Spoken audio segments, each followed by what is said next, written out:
திமுகவையே நம்ம ஃபெயிலியர் மாடல்னு சொல்கிறோம் தெரியுமா? முதலாவது, திமுக எந்த ஒரு திட்டம் கொண்டு வந்தாலும் அது மக்களுடைய நலனுக்காக இல்லை, தன்னுடைய ஃபோட்டோ ஷூட்டுக்காகவும் பிஆர் மார்க்கெட்டிங்காகவும் மட்டுமே. கடைசியில் அந்த திட்டம் குப்பை தொட்டியில் தான் போகும்.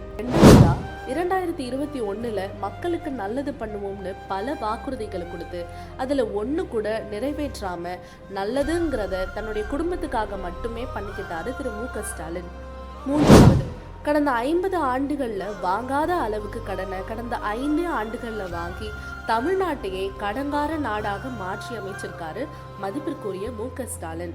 நான்காவது, எளிய மக்களின் குரலாயிருப்போம், சமூக நீதி தான் இங்க நிலைநாட்டுவோம்னு சொல்லி சாதி ரீதியான பல துன்புறுத்தல்கள் மற்றும் ஆணவ கொலைகள், தலித் விரோத திமுக அப்படின்னு பெயர் வாங்குற அளவுக்கு பல சம்பவங்களை பண்ணியிருக்கு இந்த திமுக அரசு.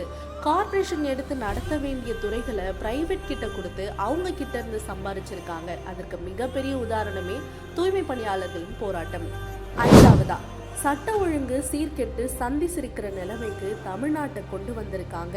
எங்க பார்த்தாலும் கொலை, கொள்ளை, கற்பழிப்பு, சின்னஞ்சிறுசுகள் கையிலலாம் போதை பொருள், கையில பென்சில் பிடிக்க வேண்டிய வயசுல போதை ஊசி பிடிச்சிட்டு இருக்க அளவுக்கு தமிழ்நாட்டையே தலைகீழா மாற்றி அமைச்சிருக்காரு திரு மு.க. ஸ்டாலின்.